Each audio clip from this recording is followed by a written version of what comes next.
C'est le ministre de la Promotion de la Jeunesse, de l'Insertion professionnelle et du Service civique, porte-parole adjoint du gouvernement qui nous accompagne ce soir. Madame, Monsieur, bonsoir et bienvenue avec lui. Nous allons passer au crible l'actualité sociopolitique sans faux fuir. André, bonsoir. Bonsoir Christelle. Vous allez bien? Ça va plutôt bien, vu que nous allons recevoir donc cette personnalité du pays qui aura son mot à dire sur la marche de notre cher pays. Et pour le faire, nous avons pour le premier set, parce qu'aujourd'hui il y aura deux sets, on va dire, André. Le premier set, donc composé de Marius Komoé et de Élisée Boloubeu. Nous accompagnerons pour ce premier set. Mais avant tout, on s'installe après ceci.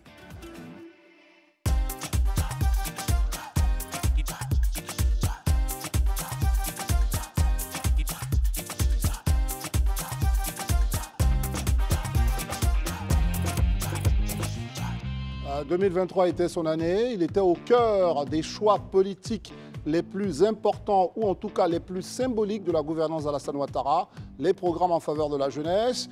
Il était candidat à une élection dans le Haut-Sassandra qu'il a remportée.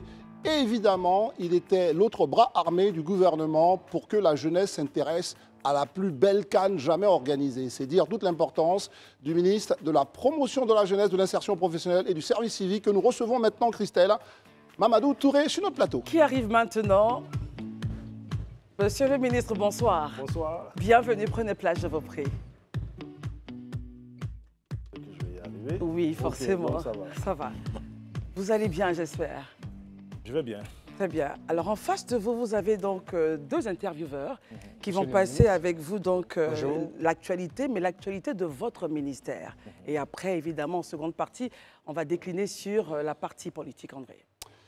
Voilà, vous avez le ministre de la Jeunesse. Monsieur le ministre, avant que nos amis vous posent la question principale, comment vous sortez de cette année 2023 qui était estampillée année de la jeunesse? Quel est votre état d'esprit aujourd'hui après cette année, ces 365 jours?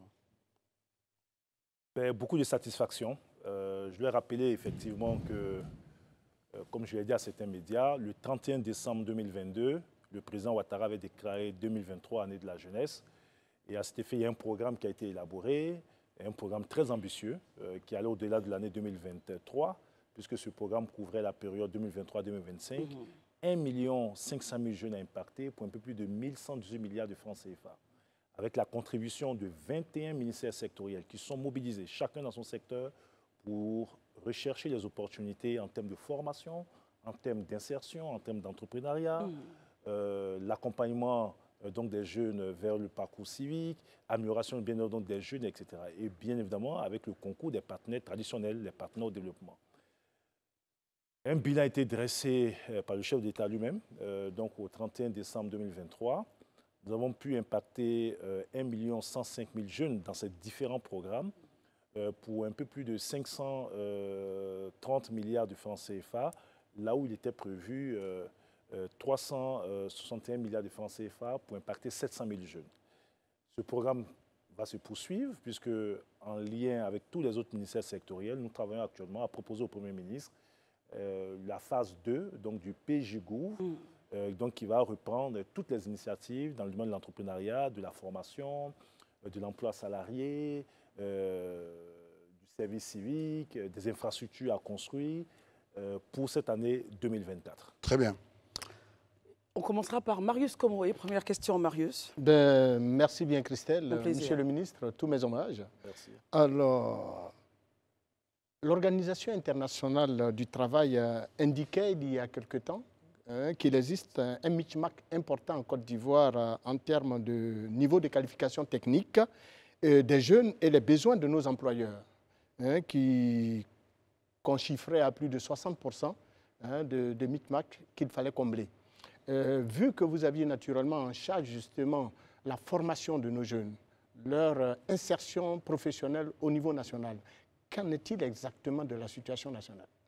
Alors, préciser que je ne gère qu'une petite partie de la formation, c'est-à-dire la formation de courte durée, formation de qualification, formation de reconversion. Mais nous avons d'autres ministères, le ministère de l'enseignement technique et de la formation professionnelle qui conduit la politique gouvernementale en matière donc, de formation professionnelle. Le ministère de l'enseignement supérieur, donc, qui prend en charge tous ces étudiants qui ont un besoin d'insertion professionnelle.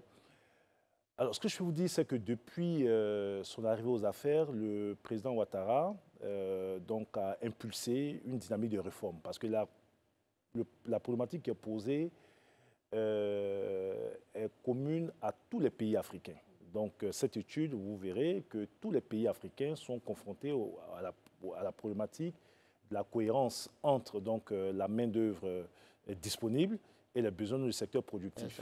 Et donc, nous, ça a été donc l'enseignement supérieur, réforme l'enseignement technique pour faire évoluer notre dispositif, d'abord en termes d'infrastructures, en termes de plateaux techniques, mais surtout en termes donc, de contenu de formation. Et vous verrez que depuis fin 2016, où la réforme de l'enseignement technique a été adoptée, le secteur privé a été ramené autour de la table.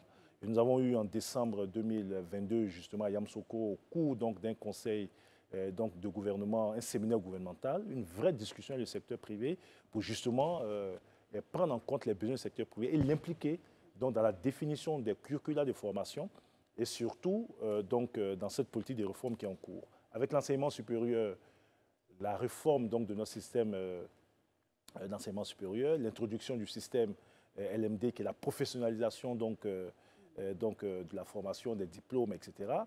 Mais surtout, vous verrez que cette année, au cours de l'année de la jeunesse, une réforme importante a été adoptée conjointement avec le ministère de l'Enseignement supérieur. C'est l'arrêté interministériel qui crée le statut de l'étudiant entrepreneur. L'idée pour nous, c'est de ne pas attendre la fin du cycle de formation pour accompagner ces jeunes vers l'entrepreneuriat, puisqu'on est d'accord tous que la fonction publique ne peut pas absorber toutes ces main-d'œuvre qui sortent de nos universités. Mais c'est de donner aux étudiants dès la base, dès la première année, l'accompagnement nécessaire pour ceux qui veulent donc se lancer à leur propre compte et entreprendre. Très bien. Élisée Boloubé. Monsieur le ministre, ma première question sera une question de clarification. Tout à l'heure, vous avez entamé vos propos en nous situant un peu sur ce qui était prévu dans le PJ-Gouv 2023-2025, environ 1 500 000 jeunes qui doivent être impactés. Si je me trompe, vous me arrêtez tout de suite. Je vais bien comprendre. Pour environ 1118 milliards de francs CFA. C'est exactement ça. OK, pour la première année, il était censé prendre en compte 700 000 jeunes pour environ 368 milliards. Aujourd'hui, nous constatons au terme de la première année que c'est plutôt 512 000 jeunes, environ 513 000 jeunes qui ont été pris en compte. Qu'est-ce qui s'est réellement passé, monsieur le ministre? Ah non. Alors, je reprends. D'accord. À l'horizon 2025, ce qui était prévu, c'est 1 500 000 jeunes. C'est ça. Et vous avez totalement raison, pour 1118 milliards de francs CFA. Pour la première année 2023, l'objectif était donc d'impacter 700 000 jeunes. 700 000. Oui, 700 000. Pour 361 milliards de francs CFA. Okay. Ce que nous disons, c'est qu'à l'expérience de la mise en œuvre de ce programme, au 31 décembre, c'est plutôt 1 105 000 jeunes qui ont été impactés au lieu de 700 000. Nous avons fait un peu plus de 400 000 jeunes en plus. Et les ressources mobilisées pour la construction des infrastructures scolaires, universitaires, dans le secteur de l'éducation, dans le domaine sportif, puisque nous avons des agoras qui ont été construits, des piscines olympiques qui ont été construites, nous avons des financements des projets des jeunes, nous avons l'accompagnement des jeunes vers l'emploi salarié, etc. C'est en définitive plus de 500 milliards de francs CFA qui ont été mobilisés par le gouvernement. Et ce sont ces 500 milliards de francs CFA mobilisés par le gouvernement qui ont permis d'impacter 1 105 000. Et donc, si on poursuit cette tendance, je crois que nous allons dépasser les 1 500 000 jeunes visés à l'horizon 2025. Au bout des 5 ans. Très bien. Alors, oui, allez-y, Élisée. Je voulais rebondir juste. Monsieur le ministre, c'est vrai, on avait prévu 361 milliards pour 2023. Là, nous sommes en 2024. Est-ce qu'on peut avoir aujourd'hui le chiffre qui est prévu pour cette année 2024 et l'objectif, in fine, de personnes à impacter? Désolé. En tant que ministère, nous avons travaillé, mais nous avons un process qui est très rigoureux. Okay. Après l'élaboration du document par les différents ministères sectoriels, j'ai la responsabilité de présenter en conseil de gouvernement une communication. Il y aura un débat en conseil de gouvernement sur cette proposition. Et une fois que le Premier ministre aura prévalidé donc, ce document passera donc en conseil des ministres, donc soumis à la validation du président de la République. C'est seulement à ce moment que nous pourrons donc communiquer officiellement. Et ça a été le cas l'année dernière. Vous verrez que le PJ-Gouv a été adopté en conseil des ministres. J'ai quelques éléments, mais tant que ce n'a pas encore été validé par mes supérieurs, je ne peux pas. Mais rassurez-vous, c'est une question de quelques jours. Très bien. Avant Marius, est-ce qu'on pourrait avoir le ratio des femmes dans les 1 500 000 et quelques que vous avez mentionnés déjà? 1 50 000. 1 50 000, oui. Je n'ai pas là les éléments détaillés, mais ce que je veux dire, pour mon seul ministère, au moins 40% des bénéficiaires sont des femmes. C'est-à-dire c'est vraiment une norme que nous avons établie. Tous les programmes qui touchent les jeunes, à minima, 40% donc, des bénéficiaires sont des femmes. Et je peux vous dire qu'on a certains programmes, tels que les travaux à haute intensité de main-d'œuvre, où la proportion donc, de femmes va jusqu'à 60%. Donc, c'est-à-dire que la question donc, du genre, donc femmes, handicapées, etc., est bien pris en compte donc, dans ce programme.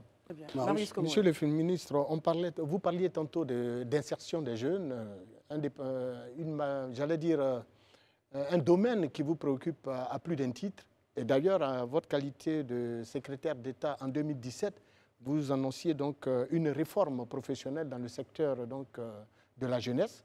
Et aujourd'hui, avec le secteur privé, vous aviez lancé cette réforme. Où vous en êtes exactement? Quel a été l'impact de cette réforme professionnelle au niveau de la jeunesse ivoirienne? Écoutez, c'est avec beaucoup de bonheur que je conduis la réforme de l'enseignement technique, la formation professionnelle pendant 1 année et demie. Après, j'ai des collègues qui ont pris le relais. Je peux vous dire que les choses vont dans le bon sens. Vous regardez aujourd'hui, en termes d'infrastructures de formation professionnelle, nous avons près de 9 nouveaux lycées professionnels en cours de construction dans notre pays. Mais ces lycées répondent donc aux nouvelles normes, c'est-à-dire en termes de contenu pédagogique de formation.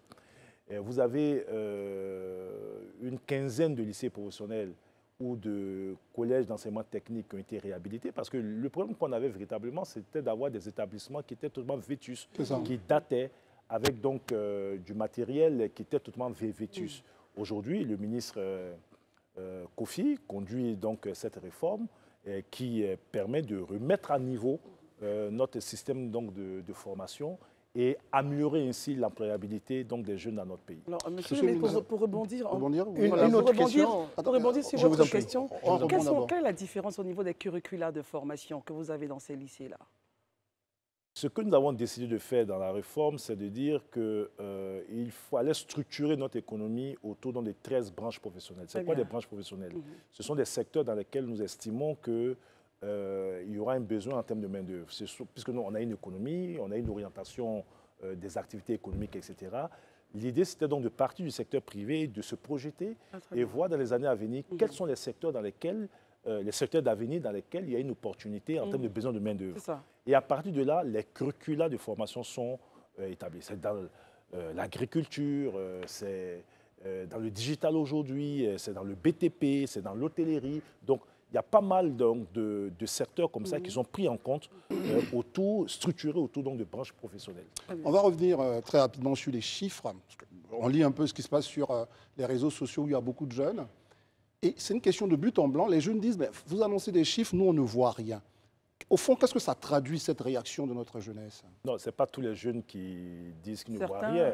Certains, on entend. Non, mais je dis, vous-même, Live TV, et je veux en cela vous remercier, vous et toutes les chaînes partenaires, vous nous avez accompagnés cette année 2023 en mettant en évidence tous ces programmes et des jeunes impactés, que ce soit donc au niveau du service civique, que ce soit en termes de financement de l'entrepreneuriat, etc. Mais il est évident que quand vous prenez le volume total de jeunes dans notre pays, les besoins sont énormes. Absolument. Et c'est pour cela que beaucoup ne comprenaient pas pourquoi le chef de l'État, alors que la jeunesse a toujours été donc sa priorité, avait décrété l'année 2023, année de la jeunesse.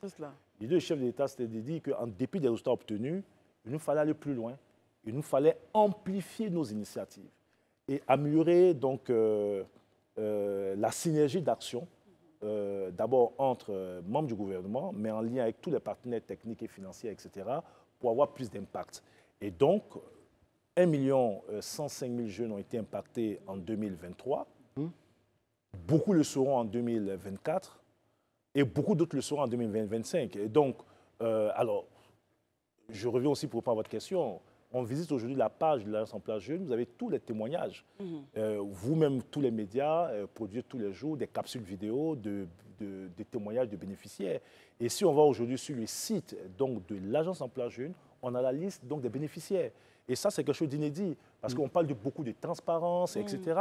Mais la transparence, c'est aussi la capacité donc, à les vérifier. Très bien. Derrière les chiffres, ce sont des visages, c'est des noms, c'est des localités, et c'est toute la Côte d'Ivoire qui est couverte. Je disais. Monsieur le ministre, on a souvenance qu'en janvier 2022, vous aviez accompagné l'ancien Premier ministre, Patrick Hachi, au lancement du PS Gouv. Et à cette occasion, vous avez lancé un programme à l'endroit des jeunes pour lutter contre la fragilité en zone nord. Est-ce qu'aujourd'hui, vous pouvez nous faire un bilan sur ces perspectives qui étaient prévues et les résultats aujourd'hui? Écoutez, moi, je vais même plus loin.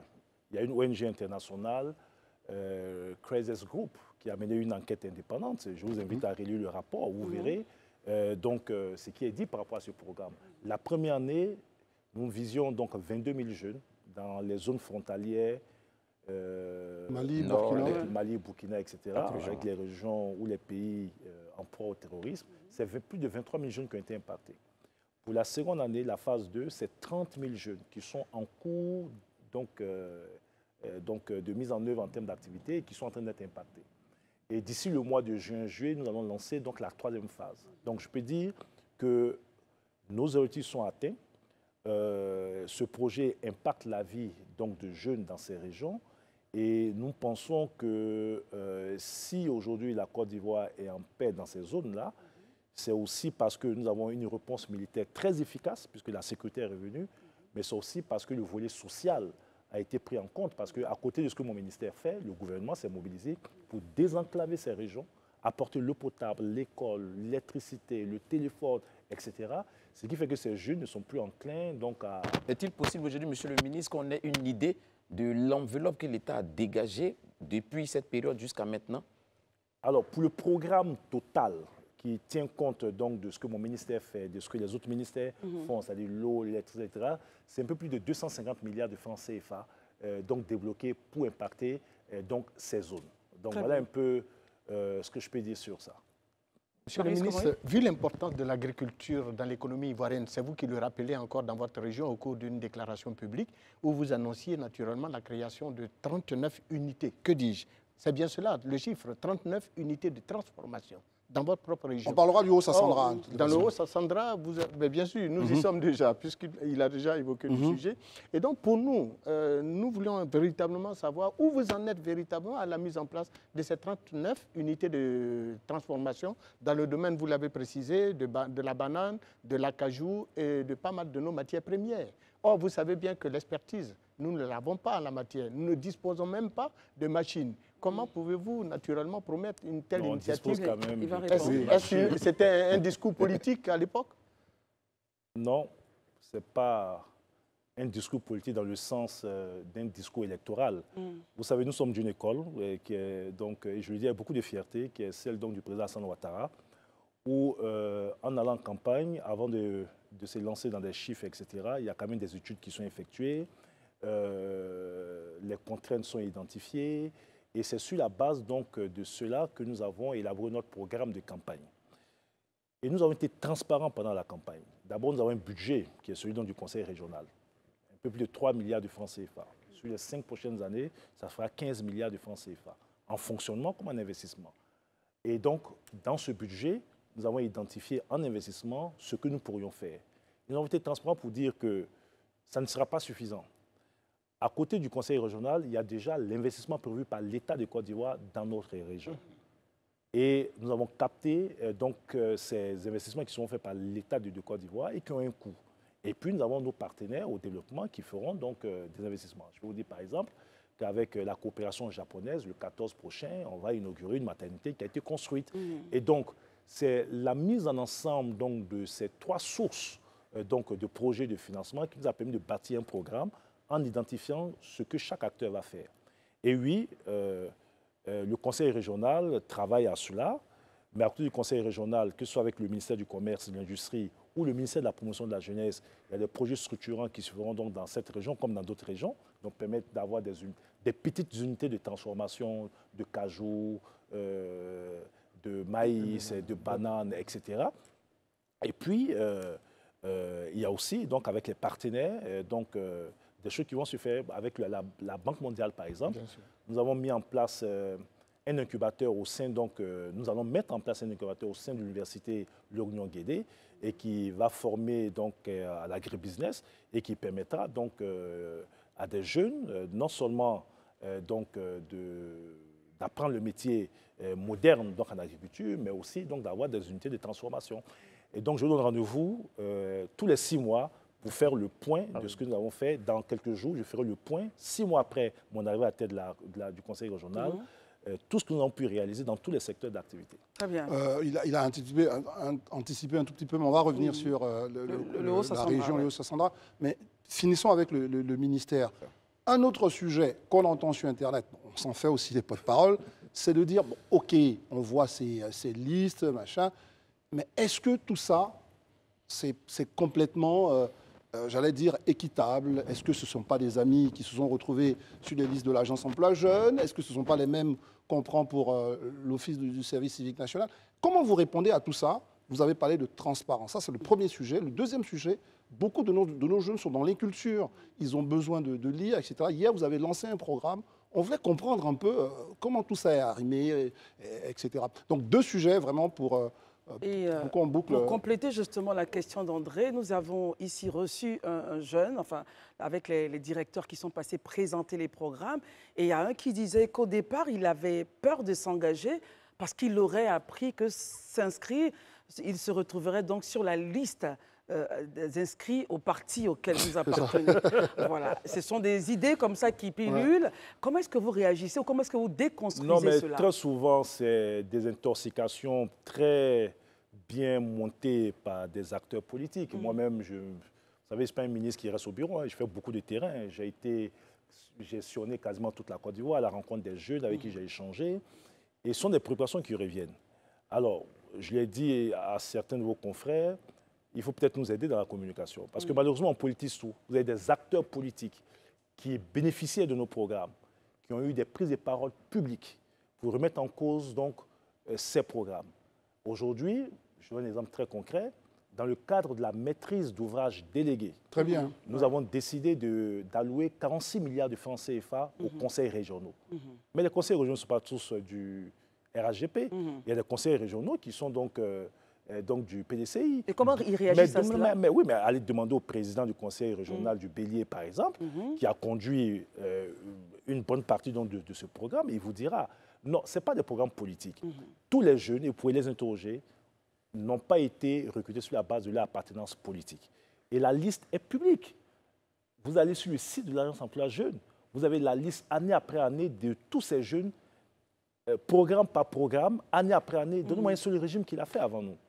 Et vous verrez que toutes les régions de notre pays ont été impactées par ce programme. Pour moi, c'est ce qui est important. La transparence, c'est aussi dire ce qu'on va faire et faire ce qu'on dit. Et je dis, il n'y a rien à cacher. Maintenant, tout système peut être amélioré. Et donc, nous sommes ouverts donc, à des propositions, etc. Mais dire qu'aujourd'hui, un jeune, parce qu'il n'est pas RHDP, ne peut pas bénéficier de vos programmes. Ce n'est pas vrai. Et je peux vous dire,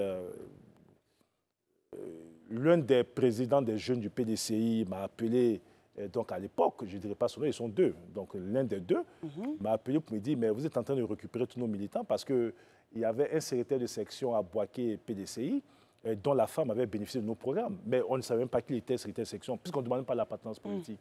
Voilà. Et donc, c'est un processus qui n'est pas politique. Et le président de la République fait de l'égalité des chances des jeunes une question importante. Et notre rôle, c'est de faire en sorte que tous les jeunes soient impactés. Maintenant, si les citoyens voient les résultats et que les jeunes voient les résultats et qu'ils sont reconnaissants aux actions posées à une élection. Et on va arriver justement à l'aspect politique. On arrivera à l'aspect politique en deuxième partie. Mais restons, finissons, élaguons complètement sur le ministère. Votre actualité, c'était hier. Vous avez lancé Bibliobox. Beaucoup ont envie de comprendre ce que c'est. Est-ce que c'est encore un nom barbare pour encore essayer comme disent souvent les critiques des politiques, enfumer encore les Ivoiriens? C'est quoi, au fond, ce projet-là? Mais on ne peut pas enfumer quand on a des partenaires tels que l'Agence française de développement qui s'est déplacée, l'ambassade de France, le président de Bibliothèques sans frontières.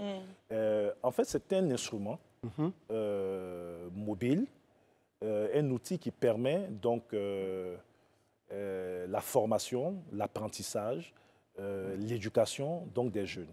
Et l'intérêt de cet outil, c'est qu'il est mobile. Et donc, ça permet d'aller toucher les jeunes, même en milieu rural. Parce que l'une des grandes préoccupations, c'est de dire, beaucoup de programmes se font, des jeunes qui sont dans les grandes villes, facilité d'accès à ces programmes. Mais ceux qui sont dans les endroits les plus reculés, comment est-ce qu'ils font? Et donc, nous avons trouvé, donc, dans cet instrument, un moyen d'aller vers ces jeunes. Et Cet instrument va servir à l'éducation nationale, à l'enseignement technique, à mon ministère, au tourisme, au ministère de la Culture, et permettra donc d'améliorer le niveau d'éducation de nos jeunes. Très bien. Marius Komoé. Je ne le posais pas à Monsieur le ministre, je m'en voudrais. En votre qualité de ministre de la promotion de la jeunesse, de l'insertion professionnelle et du service civique, que pensez-vous de cette initiative, de certains cadres, dont vous-même certainement, de votre parti politique qui envisageait naturellement la création d'une banque destinée justement aux militants de votre parti, là où les Ivoiriens attendent que vous créiez des banques pour pouvoir aider l'ensemble de vos concitoyens à pouvoir avoir une véritable politique de bancarisation? Non, je n'ai pas souvenance que cette question ait été discutée ou arrêtée. Je suis membre du directoire du RHDP, qui est l'instance de décision de mon parti. À aucun moment, ce sujet n'a été abordé. Maintenant que des cadres s'organisent dans un élan de solidarité pour apporter donc un soutien aux militants, personne ne peut nous le reprocher. Et donc, c'est de notre devoir, et le président nous le demande en tant que cadre du parti, à partir donc des ressources que nous avons, d'être généreux à l'endroit des militants. Et c'est ce que nous essayons de faire, c'est ce que nous allons continuer à faire. Mais ça n'a rien à voir avec les instruments de l'État. L'État est neutre. Les instruments de l'État s'adressent à tout le monde, qu'ils soient jeunes du RHDP, du PPAC, du PDCI, qu'ils soient jeunes même qui ne soient pas forcément militants, parce qu'on voit tout en termes de partis politiques, mais beaucoup de jeunes aujourd'hui n'ont même pas envie de militer dans quelques partis politiques que ce soit, sont de la société civile. Les instruments de l'État sont pour tous et sont neutres. Et nous sommes là pour garantir la neutralité des services publics de l'État. Donc il n'y aura pas de création de banque pour aider les jeunes, que les jeunes du RHDP. C'est ce qu'on comprend bien. Mais je ne vois pas comment est-ce qu'un parti politique crée une banque. Bon. Élisée Bolubé. Okay. Monsieur le ministre, on est tous sans ignorer qu'aujourd'hui, notre économie repose en grande partie sur l'agriculture, Oui. donc un secteur très viable. Beaucoup font le reproche au programme que vous développez de beaucoup s'intéresser plus au secteur des services plutôt qu'au secteur agricole. Est-ce qu'aujourd'hui, vous pouvez nous dire exactement la proportion des bénéficiaires d'un accompagnement du secteur agricole? Et éventuellement, à côté de cette question, vous aviez initié un programme qui s'appelait le programme Incubateur pour l'innovation de l'entrepreneuriat. Est-ce qu'aujourd'hui, on peut avoir exactement ce programme-là, à quel niveau il est et quelles sont les perspectives éventuelles? D'abord, ce n'est pas vrai. Ce n'est pas vrai. C'est pas vrai parce qu'on s'intéresse à tout. Tous les secteurs. Monsieur le ministre, qu'est-ce qui n'est pas vrai? Non, ce n'est pas vrai de dire que on ne s'intéresse qu'aux services. Je vous donne des éléments très factuels. On s'intéresse à tout. Quand vous prenez, par exemple, dans le domaine agricole, vous avez un grand projet mené par mon département ministériel avec la BAD, qu'on appelle les Naboliouf. Donc, ce sont des agripreneurs. Et ce programme a été fait à l'INPHB, donc de Yamsoukro, notamment l'école l'ENSA, Okay. Où des jeunes sont encadrés aux nouvelles techniques agricoles, avec donc des outils modernes, avec des techniques qui permettent donc d'améliorer la rentabilité donc sur une surface donnée. Et avec la BAD, nous avons décidé de passer à l'échelle. Donc pour le passage à l'échelle après la phase pilote, c'est près de 30 milliards de francs CFA qui seront mobilisés. Mais ça, c'est mon seul ministère. Mais quand vous prenez le ministère de l'Agriculture, le ministère d'État, le ministère de l'Agriculture, les agropoles, les agropoles, notamment de l'agropole du Bélier, ouais. Plus de 130 milliards de francs CFA investis, des centaines de jeunes qui sont mis en activité.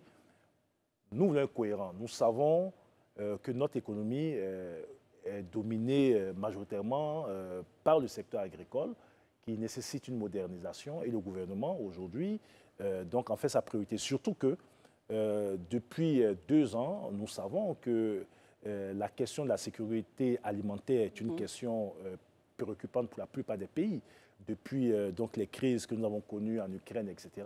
Et donc, l'orientation très claire du Premier ministre Mambé, c'est de dire que nous allons renforcer nos interventions en synergie avec le ministère donc, de l'Agriculture, le ministère des Ressources halieutiques, dans des secteurs, non seulement on trouve du travail aux jeunes, mais on règle le problème de l'autosuffisance alimentaire. Monsieur le ministre, dans les guichets emploi jeunes, vous accompagnez les jeunes agriculteurs qui ont des projets agricoles dans les agences emploi jeunes. C'est ouvert aussi? Mais bien sûr, bien sûr.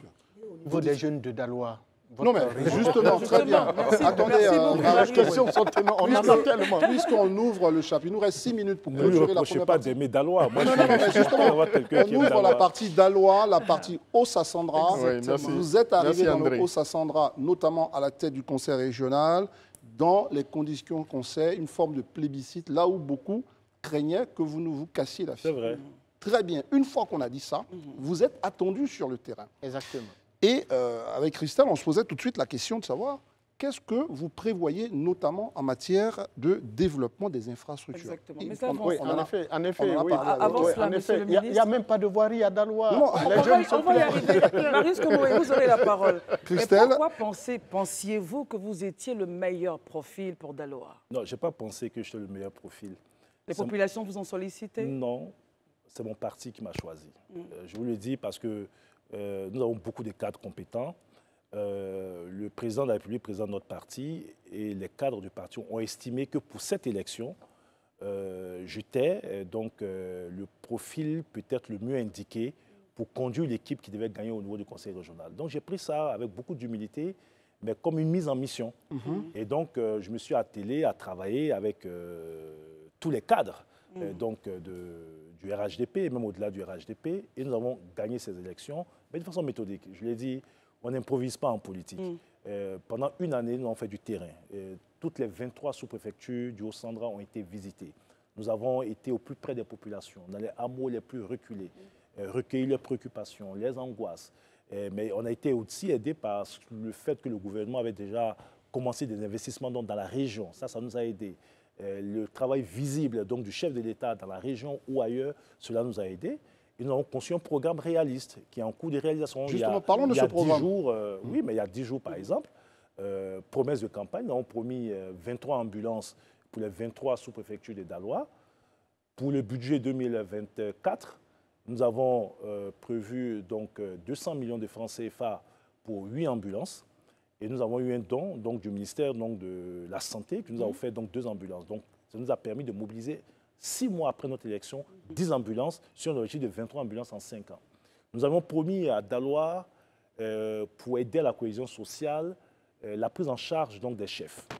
C'est-à-dire la prise en charge? Les chefs traditionnels. Les chefs traditionnels. Vous Ils auront un savez, paiement par mois? ils ont un statut, Exactement. ils jouent un rôle important. Vous savez, pour la première fois depuis près de 15 ans, nous avons eu une élection dans une région aussi difficile que le Haut-Sandra et il n'y a eu aucun... Il n'y a pas eu d'heure. Pourquoi est-elle difficile, cette région-là? Oui, mais parce que quand vous regardez l'histoire des élections dans notre pays depuis 2010, ça a été une région qui a été en proie à beaucoup de violence. Et même là, lors des élections de 2020, avec la désobéissance civile, etc. Mais là, on a eu une élection à l'échelle donc, du territoire du Haut-Sandra, 15 000 km², 12 000 bureaux de vote. Il n'y a pas eu de bagarre, il n'y a pas eu de casse, il n'y a rien eu du tout. Et vous Mais parce attribuez ça au chef aussi? Mais j'attribue ça aussi aux campagnes de sensibilisation par les autorités administratives, notamment les préfets, sous-préfets, etc. Mais ça a été aussi la contribution donc, des chefs avec qui nous avons parlé et puis des autorités politiques que nous sommes. Et à partir de ce moment, nous avons promis mensualiser les chefs pour leur permettre d'avoir un minimum de pécule, leur permettant donc d'être accompagnés dans leur mission. Eh bien, lors de la cérémonie, donc, il y a 10 jours, nous avons remis, donc, ça sera tous les 3 mois, donc, les pécules donc, de ces chefs. Nous avons décidé leur enrôlement à la couverture maladie universelle. Le conseil régional va payer leur cotisation à la couverture maladie universelle pour leur permettre de se soigner. Les chefs centraux des 4 départements ont eu des véhicules pour leur permettre donc, de faire leur mission, de rallier à Abidjan pour les réunions au Yamsoukro, etc. Donc 10 ambulances, pécule aux chefs, construction donc, de centres de santé, construction donc, de salles de classe. Ah, bien ça c'est sûr. intéressant parce que Oui, nous on c'est- écoute oui, un peu parce aux que- portes de vos opposants qui disent ah ça est-ce que ce n'est pas l'argent qui vient d'Abidjan qui serait Mais l'argent du justement- conseil régional Non, vient d'où? je viens, ça vient d'Abidjan mais ce Alors, serait tout de vient l'argent. d'Abidjan? Non mais ce serait de l'argent qui n'est pas destiné à la région en tout cas dans son budget. Non. Est-ce qu'il y a une forme de favoritisme on va dire aux mandants du RHDP qui sont dans ces régions? Non, en fait, ceux qui le disent, en réalité, ne disent rien. Parce que le conseil régional, les ressources du conseil régional viennent d'Abidjan. C'est l'État qui, dans sa politique de décentralisation, décide de déléguer aux conseils régionaux une partie donc, de ses prérogatives et initiatives en termes d'investissement. Oui. Et leur mettre des ressources à disposition. Et je dis, j'ai été transparent. Je souhaitais que les autres le soient aussi. C'est-à-dire que ceux qui parlent. Lors de ma campagne, je dis, écoutez, voilà ce que nous allons gagner sur 5 ans.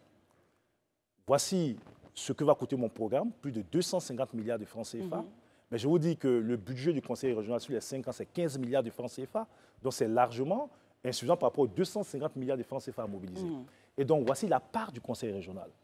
Voici la part donc, de l'appui du gouvernement en termes de développement dans notre région. Et voici la part de deux partenaires au développement. Et chaque fois, je vous ai dit que le 14, avec la coopération japonaise, il y a une maternité. Je n'ai pas dit que c'est le conseil régional qui le fait. Mais c'est une maternité qui sera faite avec la coopération japonaise. L'essentiel pour nous, c'est de mobiliser, que ce soit par le conseil régional, par le gouvernement, par les partenaires de développement. Ce qui intéresse les populations, c'est d'avoir des centres de santé qui leur profitent. Et c'est ce que nous allons faire. On retient donc qu'il n'y a pas de favoritisme au niveau donc des régions qui sont dirigées par les mandants du RHDP. Non, mais il n'y a pas de... Parce que, alors, peut-être les 8 ambulances et les ressources remises au chef, ça, je veux préciser, c'est sur le budget du conseil régional. Très bien. Voilà. Donc, ça, ce n'est pas l'État, ce n'est pas les partenaires. Et c'est votre vision. Et c'est notre vision. Faire autre chose avec. Et le budget n'a pas changé. Très bien. C'est le même budget qui existe depuis 10 ans. Nous n'avons fait que réorienter nos priorités pour axer nos actions sur la satisfaction des besoins essentiels des populations. Très bien. Donc, voyez-vous, mesdames, messieurs, nous sommes avec donc, le ministre de la promotion de la jeunesse, de l'insertion professionnelle du service civique, par ailleurs président de la région du Haut-Sassandra. Donc, nous avons balayé ce qui fait le sens de son action à la tête de ces deux départements, si vous voulez bien, Christelle. En seconde partie, restez avec nous. Herman Aboua et Daouda Coulibaly seront là pour l'actualité politique, le regard de Monsieur le ministre justement sur tout ce qui se passe en Côte d'Ivoire parlant politique. A tout de suite. La première grande interview en ce début d'année 2024, premier trimestre évidemment, est celle de Mamadou Touré, qui doit réagir sur l'actualité politique et nous expliquer le sens de son action en 2023. Il a fait. Et puis nous, on s'est dit, l'actualité socio-politique, donc sociale, c'est aussi le sport. Il faut qu'il réagisse là-dessus. Justement, la grande CAN qu'on a eue, il y est intervenu, il a dit des choses, il a fait des choses. On souhaiterait justement ouvrir le commentaire de l'actualité socio-politique par cette CAN dans laquelle, évidemment, son ministère a eu à intervenir, Christelle. Un avis général sur tout ce que vous avez pu organiser pour cette CAN. Êtes-vous aujourd'hui un homme satisfait? Comme tous les Ivoiriens. Je pense que la CAN, c'est notre plus grande fierté. Le chef de l'État, c'est le meilleur cadeau qu'il pouvait offrir à la jeunesse ivoirienne. Et tout le monde, ici, ailleurs, tout le monde s'accorde à dire que cette CAN a été une très belle CAN. Et c'est d'ailleurs pour cela que je voudrais profiter donc de votre tribune pour féliciter tous ces bénévoles, ces 20 000 bénévoles qui ont été mobilisés dans les fan zones, dans les localités et à abriter donc la CAN, qui ont permis donc de mettre au goût du jour l'hospitalité ivoirienne. Pour rappel, que deviennent-ils après la CAN, la victoire, les 3 étoiles? On aura une grosse cérémonie dans 10 jours à peu près avec le Premier ministre, qui sera l'occasion donc de célébrer tous ces bénévoles. Et rappelez-vous que l'année dernière, le chef de l'État a signé un décret créant donc le corps des bénévoles et des volontaires. L'idée, c'est donc considérer que ceux qui ont agi pendant la CAN ont agi dans une phase pilote. Nous allons reverser tous ces jeunes, ces 20 000 bénévoles et 10 000 volontaires dans le programme national donc, de bénévolat et de volontariat pour qu'ils puissent continuer donc, à aider leur pays, leur communauté quand il y a nécessité. Ça, c'est le pan social de la CAN. Ça va nous permettre d'ouvrir le pan politique. Vous êtes dans une forme d'extase politique par rapport à la réussite de la CAN, votre camp politique, et on va permettre à nos camarades de réagir sur le rouleau politique. Aujourd'hui, vous tirez vraiment parti politiquement de cette organisation de la CAN ou pas? Non, ce n'est pas notre préoccupation. D'abord, c'est le sentiment de fierté en tant que gouvernement d'avoir réussi à organiser dans un contexte difficile. Je vous rappelle que nous sommes dans un contexte sous-régional avec les menaces de terrorisme, donc au niveau sécuritaire, qu'il n'y a eu aucun incident, c'est-à-dire un pari à gagner. Ensuite, la mobilisation des populations ivoiriennes, on l'a vu. Près de 2 milliards de téléspectateurs dans le monde, près de 80 pays, près de 1 500 000 personnes qui sont venues dans notre pays pour assister à cette CAN. Je pense que c'est la plus grande satisfaction. Voilà. Très bien. Daouda Coulibaly et Herman Aboua sont là pour la session politique. Messieurs, la parole est à vous. Daouda, on commencera par vous. Bonsoir, monsieur le ministre. Bonsoir, Daouda. J'espère que vous allez bien. Ça va. Moi, j'aime mettre le pied dans le plat. Aller droit au but. Dernièrement, M. Tidiane Thiam, l'homme qui défraie la chronique actuellement en Côte d'Ivoire, oui, même si vous vous en prenez souvent à lui, mais la question est la suivante. Il a fait une sortie où il a dit que tous les acquis dont vous vous gargarisez, quand je dis vous, je parle du RHDP, vous vous gargarisez, vous êtes tout content, oui, on a tout fait, voilà. Mais pour lui, en fait, pour parler comme les Ivoiriens, vous n'avez rien créé, parce que tout ça vient de la gouvernance du PDCI d'Houphouët-Boigny, depuis en son temps jusqu'à aujourd'hui, dont vous avez bénéficié. Et par ailleurs, il a dit comme ça que la décentralisation de l'administration en Côte d'Ivoire, dans sa forme actuelle, elle n'est pas bonne. Quel commentaire vous faites à cela? Alors, je ne sais pas si c'est exactement ce qu'il a dit, Mais je paraphrase. Non, j'ai entendu, j'ai écouté. Alors, sur le premier volet, moi, je ne vais pas rentrer dans des polémiques vraiment inutiles. Nous sommes oufouettistes. Houphouët-Boigny est le père fondateur de ce pays. Il faut distinguer le PDCI de 1960 à 1993, au moment où Houphouët-Boigny décédait, le PDCI d'aujourd'hui. Pourquoi, monsieur le ministre? Alors, je vais lui dire, parce que le PDCI de 60 à 93 est aussi le PDCI du président Alassane Ouattara, qui a été numéro 2 du PDCI dans les années 90, ça on l'oublie de le dire, qui a arbitré aux élections législatives de 90 pour le compte donc, de son parti, le PDCI. Le PDCI de cette période, c'est le PDCI d'Aoussou Jano, de Patrick Hachi, de Beuré Mambé, de Mme Dari Diabaté, de Kandia Kamara, etc. Ce grand PDCI, c'est celui que nous avons voulu avoir sous notre forme, qu'on appelle le RHDP aujourd'hui. Et donc, après la mort d'Houphouët-Boigny, il y a eu rupture. Beaucoup ont commencé à partir. Partir à compte-gouttes. Ça a été d'abord les cadres qui composent le RDR, ensuite l'UDPCI, d'autres cadres qui n'étaient pas dans ces partis, etc. Le PDCI d'aujourd'hui n'est pas le PDCI d'Houphouët-Boigny. En vision ou en personne? Les personnes sont parties en majorité. En vision et en personne. Certaines personnes en tout cas. En vision et en personne. Et donc le PDCI d'Houphouët-Boigny, nous le revendiquons vraiment sans honte, sans gêne, parce que nous avons contribué. Nous avons nos parents qui ont contribué. Mais le PDCI aujourd'hui est un PDCI réduit, politiquement, réduit en vision, réduit en projet. Maintenant, pour venir sur... vous savez, honnêtement, je vais vous dire, hein, j'ai été une des premières personnes à saluer l'arrivée de M. Thiam à la tête du PDCI, vu le niveau, vu la qualité du débat qu'on avait au sein de ce parti. Moi, j'ai été candidat à une élection locale. Vous avez tous suivi, des propos xénophobes, appelant à la limite à la violence, etc., des propos rétrogrades qui sont contraires à la vision d'Houphouët-Boigny. Houphouët-Boigny était un rassembleur. Et pour nous, M. Thiam était aussi l'aboutissement de notre combat. Parce que nous sommes battus dans ce pays contre l'ivoirité. Et le fait que M. Thiam arrive à la tête du PDCI, pour nous, ça signifiait la fin donc de l'ivoirité. Mieux, je l'ai dit, dans l'une de mes localités... Mais sur ça, beaucoup disent, pourquoi parler d'ivoirité parlant de Thiam, vu qu'il est né ivoirien, il est ivoirien. Est-ce que... Non, ce que je dis, on est quand même dans ce pays.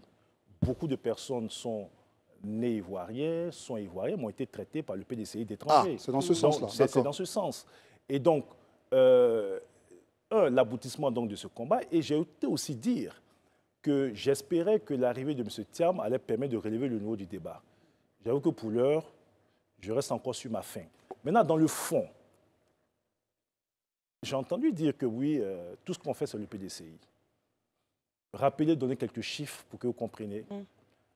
En Côte d'Ivoire, pendant 50 ans, jusqu'à l'arrivée du président Ouattara aux affaires, nous n'avons que 276 collèges. En 10 ans, nous avons créé 550 collèges, le double de ce qui a été fait en 50 ans. La production en électricité, 1210 mégawatts. Aujourd'hui, nous sommes à près de 2200 mégawatts, presque doublé. Les universités, en 50 ans, 3 universités, Cocody, Abouba Djamé et Bouaké. Mais 2 leçons sous Alassane Ouattara en tant que numéro 2 du PDCI et Premier ministre. Aujourd'hui, nous avons 6 universités qui ont été construites après 2011, etc. Non, je donne tous ces éléments factuels pour dire qu'on peut avoir un débat politique sans verser dans le populisme. Parce que la réalité, c'est ça. La réalité, en termes de chiffres, c'est que Alassane Ouattara réalise la prophétie du Houphouët-Boigny. Vous savez, le président Houphouët-Boigny disait qu'après lui, viendra une génération qui fera mieux que lui, qui fera plus que lui.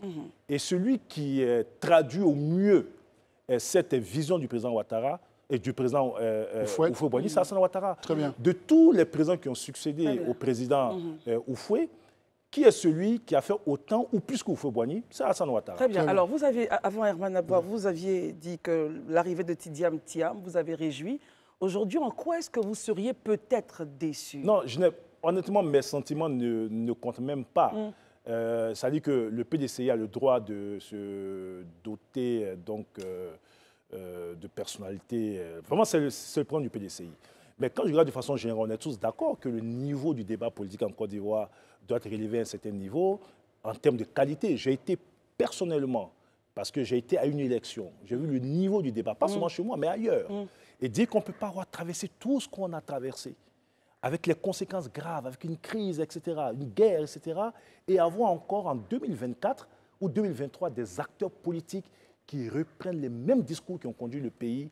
Et donc, en ce moment-là, je considérais que peut-être pour le PDCI, et non pour la Côte d'Ivoire, pour le PDCI, l'arrivée des termes aurait pu être une opportunité. Maintenant, pour le reste, ce qui se passe dans leur parti ne nous intéresse pas. Très bien. Nous, on a des actions. Mais vous allez commenter quand même ce qui se passe dans leur parti. Monsieur Touré Mamadou, je vous ai longuement écouté, même je dirais religieusement. J'ai vu que vous avez parlé, relevé les faits concernant les universités et autres.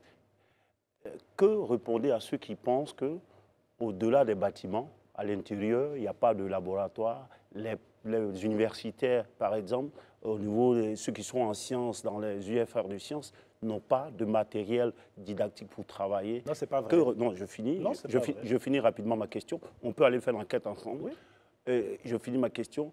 Et même dans comment on appelle, le plateau technique au niveau des centres de santé que vous créez ici, là. Ça, c'était une de mes premières questions. Vous pouvez répondre rapidement. Ce n'est pas vrai. On peut dire que ce matériel n'est pas suffisant. On peut dire qu'il y a encore nécessité donc d'améliorer. Mais on ne peut pas dire qu'on a réhabilité les universités sans matériel technique. Ce n'est pas vrai. Maintenant, oui, il y a encore des efforts à faire. On ne peut pas dire que les hôpitaux qui ont été construits, notamment le centre donc, de radiologie qui est une fierté donc, de la sous-région, n'a pas de matériel. Il y a des efforts qui ont été faits. En 10 ans, nous avons réalisé donc, un progrès énorme sur maintenant. Je ne suis pas en train de dire que tout est parfait. Je ne suis pas en train de dire qu'il n'y a pas encore des points d'amélioration. Nous avons un projet qui est Vision 2030, donc avec un programme à mettre en œuvre pour une Côte d'Ivoire solidaire jusqu'en 2030. C'est d'ailleurs pour cela que nous attelons à produire le meilleur résultat possible, parce que pour nous, en 2025, le RHDP doit encore gagner les élections, parce que nous sommes en devenir la seule alternative crédible dans ce pays. La seule force politique qui a un projet, qui a un programme et qui a une vision. Très bien. Ma question à moi, c'est une relance de celle de Daouda. On vous a vu vous prononcer au point d'en être très offusqué sur l'enregistrement caché et fuité sur les réseaux sociaux d'une audio attribuée à une conversation entre le ministre Adjoumani Kobenan, cadre du RHDP, et M. Brendoumi, cadre du PDCRDA, en la personne qui est cadre du PDCRDA. En effet, il faut s'en offusquer, c'est une question d'éthique politique. Mais que dites-vous quand on interdit des manifestations ou meetings, souvent à la dernière minute, d'acteurs politiques ou partis ou mouvements politiques de l'opposition, et qu'au même moment, on encadre des manifestations. Un exemple, Non, je peux terminer ma question avant que je donne un exemple. Et qu'on encadre des manifestations, souvent même à la place publique, d'acteurs, en hommage aux acteurs du parti au pouvoir. Moi, je veux qu'on soit factuel. J'en viens, on a déjà vu. Il faut réduire la question, Herman. Souvent au nord, comme souvent à la place CP1 à Yopougon, à la dernière minute, des manifestations de Charles de Goudet ou bien d'autres de l'opposition ont été, pour donner des exemples. D'accord. Touré. Alors, je reviens d'abord peut-être sur la question donc, de ce qui défraie la chronique, la conversation entre l'audio et le porte-parole du PDC qui a fuité. Nous avons réagi. Vous trouvez normal qu'un acteur politique d'un si haut niveau puisse enregistrer sa conversation avec une autre personnalité, qu'elle soit politique ou pas, et puisse organiser la fuite donc, de cette conversation? C'est amoral. Je trouve que là, on est en train de toucher le fond. Et donc, on devrait tous, indépendamment de nos divergences politiques, dénoncer cela. Et nous avons estimé que ce n'était pas responsable. Ceux qui sont à la base de cet enregistrement et de la fuite n'ont pas fait preuve de responsabilité. Et il faut dénoncer. Donc ça, c'est vraiment ce que je voulais dire. Maintenant, pour le reste, nous sommes dans un pays organisé. Le principe, donc, c'est la liberté de manifestation, etc. Et ce principe est garanti par la Constitution. Maintenant, si les circonstances l'exigent, au regard donc, des aspects sécuritaires, etc., il revient à l'autorité régalienne donc, de prendre toutes les dispositions à ce niveau. Je peux vous dire que M. Charles Biogoudet, dont vous parlez, peut-être n'a pas pu faire le meeting à CPR, mais a fait beaucoup de tournées à l'intérieur du pays sans être inquiété. Souvent accueilli de façon triomphale dans certaines villes, n'a pas été inquiété. Si toutes ces manifestations avaient été interdites, là, on aurait pu dire qu'il y a un problème. Il faut s'introduire pour savoir pourquoi donc, cette manifestation spécifique, je n'ai pas les réponses ici, donc, a été interdite. Sinon, beaucoup de partis politiques mènent leurs activités, critiquent le gouvernement en toute liberté. Daouda. M. Touré, moi j'aime bien parler du PDCI, puisque vous revendiquez au Fouitis. Avec beaucoup de fierté. Merci beaucoup. Et depuis quelque temps, le vieux parti du Fouet-Boigny a un nouveau leader en la personne de Tidiane Thiam, qui est banquier, économiste, même s'il dit qu'il est ingénieur, pas trop économiste, mais il a pratiquement le même parcours que votre champion Alassane Ouattara. Est-ce qu'aujourd'hui, quand on regarde 2025, on ne sait pas si le président sera là ou pas, est-ce qu'il y a un cadre qui peut rivaliser aujourd'hui avec M. Tidiane Thiam? Honnêtement, je ne vois pas de similitude entre le parcours de M. Thiam et le parcours donc, de M. Ouattara. Vous ne faites pas de mauvaise foi là? Mais je dis, peut-être c'est vous qui voulez peut-être être de mauvaise foi, sinon je ne vois pas de parcours. Le président Ouattara était un économiste qui a travaillé à la Banque centrale, qui a été directeur Afrique donc, du Fonds monétaire international, qui est devenu après directeur général adjoint du Fonds monétaire international, et qui à un moment donné décide de démissionner pour répondre à l'appel de ses militants dans le cadre d'un combat politique. Il a été Premier ministre donc, du président Houphouët-Boigny, etc. Et donc son engagement a été d'abord volontaire et il a pris les dispositions pour faire son engagement politique. Et puis quand il rentre dans l'arène politique, il a souffert. N'oubliez pas toutes ces politiques d'ivoirité, d'exclusion contre le président Alassane Ouattara. Il a combattu, il a perdu des militants. Il a été... il a gagné des batailles. Et ça, c'est une grosse différence avec le président du PDCI? Non, je ne sais pas. Je dis que je ne vois pas de similitude. D'accord. Et je vous donne les éléments. Il ne faut pas être réducteur dans le parcours des hommes politiques. Le président Ouattara est rentré dans son pays, il s'est battu au prix de sa vie et de la vie donc, de ses collaborateurs. Il a combattu un système. Son parti et lui ont obtenu des avancées démocratiques. Je vais vous rappeler que le vote à 18 ans, c'est le RDA d'Alassane Ouattara. Puisque en 1998, lors des négociations ouvertes par le PDCI avec le Front républicain, rappelez-vous à l'époque, Laurent Gbagbo et le FPI s'étaient désoulagés du Front républicain pour aller discuter. Et ils avaient obtenu un accord avec le président Henri Konan Bédié sans obtenir le vote à 18 ans, sans obtenir l'une transparente, etc. C'est le RDA qui a poursuivi ce combat.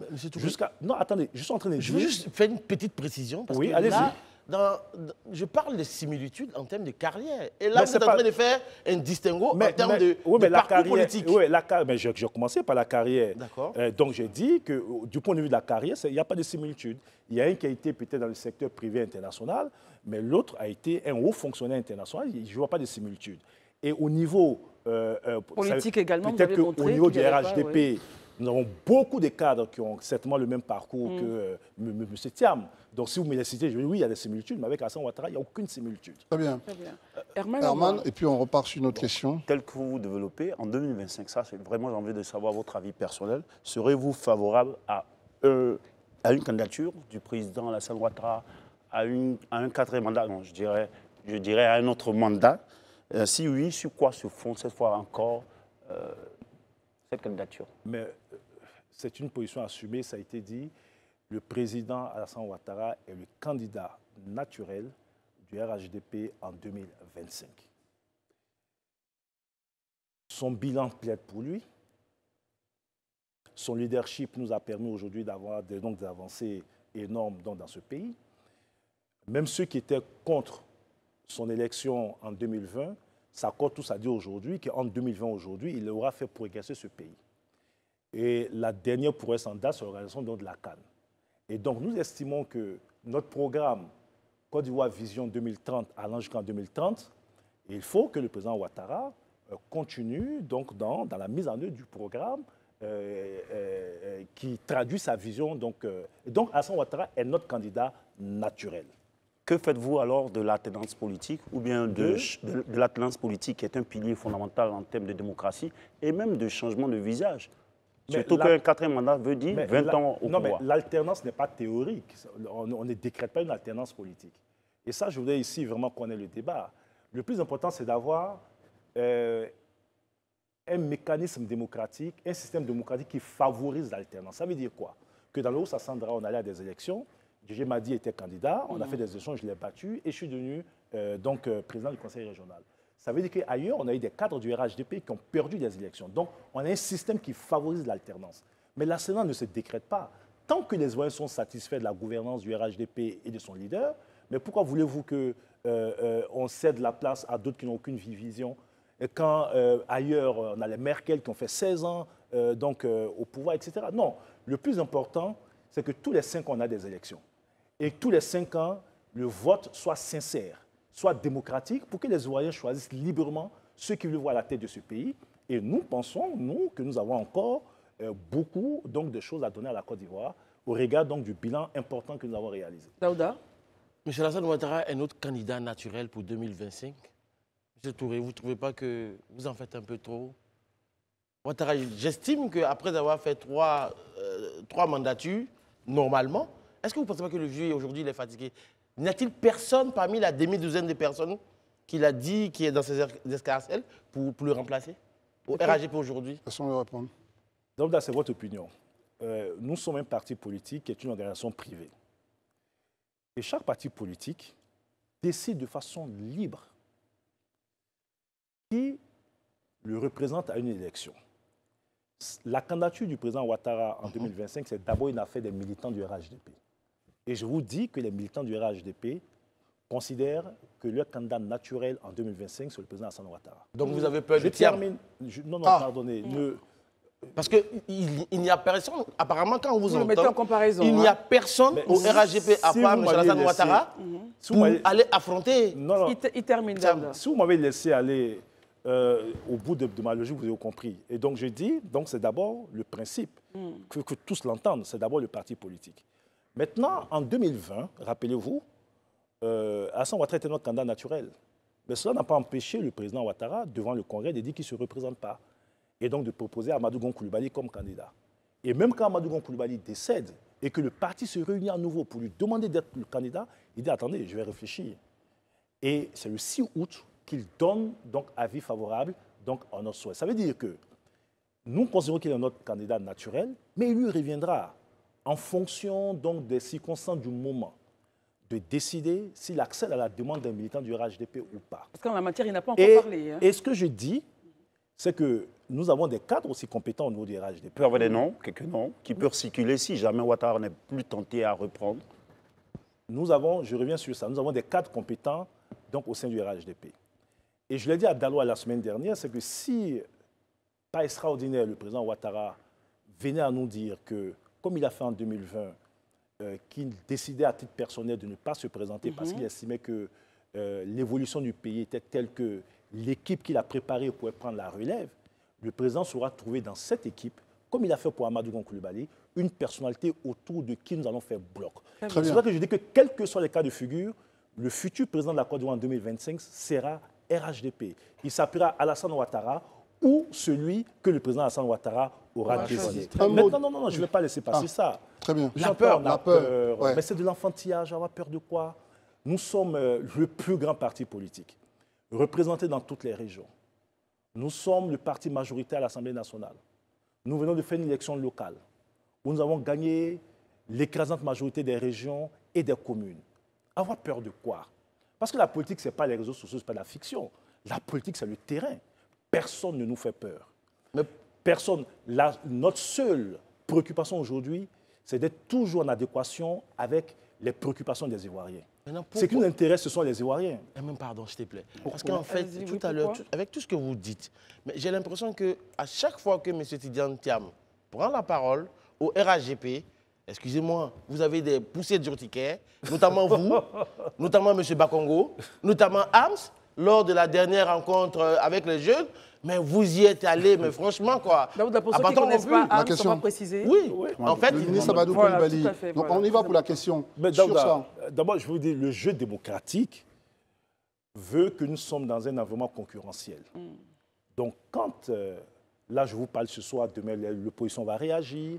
Quand le président Ouattara fait un discours à la nation, c'est normal que l'opposition réagisse. Donc, c'est un acteur politique de premier plan qui gère quand même la principale formation politique de l'opposition, prend la parole, et que nous estimons que dans ce qu'il dit, il y a des éléments qui nécessitent une réponse. Nous répondons, mais ça n'a rien à voir avec la peur. Donc, ce qui s'est passé la dernière fois, en tout cas, en ce qui nous concerne, c'était une réponse à des propos tenus. Aujourd'hui, vous m'avez interrogé sur les questions de la décentralisation et je vais revenir là-dessus, parce que pour moi, c'est important. Très rapidement, ramassons justement, et je rajoute une question. Vous allez réagir sur les propos de Thiam par rapport à la décentralisation, enfin, du président Thiam du PDCI, mais réagissons aussi sur les premiers pas. On a discuté ici sur le plateau, ce ne sera pas vos mots, on dit non, il est novice, ces nominations qui sont contestées, etc. Donc, sa connaissance du pays est parfois sujet à un débat. Qu'est-ce que vous pensez justement de Thiam? Honnêtement, c'est l'affaire du PDCI. Honnêtement, c'est leur affaire. Mais vous pouvez quand même nous juger un peu. Attendez, honnêtement, c'est leur affaire. Tout ce qu'on peut faire comme commentaire, c'est la surprise de voir certains de nos militants être sur les listes. Et ils ont dénoncé. Et même voir des gens décédés sur la liste, etc. Je pense que ces militants ont clarifié. Très bien. Mais pour le reste, vraiment, il revient au PDCI de s'organiser, de faire en sorte qu'il soit un parti, une alternative, etc. Notre rôle, c'est de consolider, c'est de continuer à agir pour les Ivoiriens et de faire en sorte que, pour les élections à venir, nous puissions confirmer notre position. Sur la décentralisation. Par contre, sur la décentralisation, j'ai écouté de deux choses l'une. Soit justement, M. Thiam ayant passé tellement de temps hors du pays, et je peux concéder qu'il n'a pas toutes les informations, ou bien ses collaborateurs ne travaillent pas. Parce que quand M. Thiam dit que dans un pays, notamment dans notre pays, la Côte d'Ivoire, on a transféré les charges sans transférer donc les ressources, et qu'un sous-préfet et un préfet nommés ont des budgets de fonctionnement qui sont supérieurs à celui des maires. Ce n'est pas vrai. C'est public. La plus petite commune en Côte d'Ivoire n'a pas moins de 200 millions de budget. Un préfet de région a 12 millions de francs CFA annuels de budget. Un préfet de département a autour donc de 10 millions annuels de budget. Un sous-préfet a autour de 5 millions annuels de budget. Donc, je dis, et pour vraiment être un peu indulgent, que c'est certainement ces collaborateurs qui ne travaillent pas. Très bien. S'ils travaillaient, ils n'auraient pas induit leur leader en erreur. Alors, en gros, c'est M. Emou que vous attaquez là, quelque part. Non, je ne sais pas, puisque... c'est son secrétaire exécutif au passage. Le secrétaire exécutif du PDCI est à la tête d'une commune qui fait près de 13 milliards de budget annuel. Aucun préfet ni sous-préfet n'a ce montant. Très bien. Donc, il aurait pu dire à son président que, le président, ce que vous dites, ce n'est pas vrai. Un maire en Côte d'Ivoire n'a pas un budget qui est inférieur à celui d'un préfet ou d'un sous-préfet. Monsieur le ministre, que répondez-vous, pardon Herman, que répondez-vous à ceux qui disent que vous comptez utiliser les 3 étoiles que viennent de gagner la Côte d'Ivoire, parlant de la CAN, comme argument politique de campagne pour 2025? Non, ce n'est pas nous. On est tous contemporains. Ce sont des Ivoiriens qui, spontanément, après la CAN, ont fait des vidéos, des anonymes, qui ne sont même pas répertoriés au RHDP pour demander au président d'être candidat en 2025. Maintenant, nous, CAN ou pas CAN, notre parti s'organise, je le dis, au regard donc du bilan obtenu, des progrès réalisés, pour gagner ces élections. Le niveau de pauvreté qui est réduit aujourd'hui en Côte d'Ivoire, parce qu'on est arrivé aux affaires, on était à près de 51% de pauvres en Côte d'Ivoire, aujourd'hui on a 39% de pauvres, etc. Dans tous les secteurs d'activité, il y a eu des progrès. Et bien, nous allons continuer à travailler dans ce sens, et c'est ce bilan que nous allons présenter en 2025. Voilà, donc notre action n'est pas fonction de quelques adversaires politiques que ce soit. Notre seule référence, c'est le peuple. Très bien, il nous reste deux sujets à aborder. Commençons par le premier sur le déguerpissement, c'est l'actualité politique. Justement, vous êtes focus sur les populations. L'une des promesses de campagne du président Alassane Ouattara, depuis d'ailleurs même le début de son aventure pour briguer la magistrature suprême, c'était de restaurer les quartiers précaires en améliorant, selon lui, les conditions de vie de ces populations qui y résident. Et d'ailleurs même, le slogan de 2020 pour sa campagne présidentielle, c'était une Côte d'Ivoire solidaire.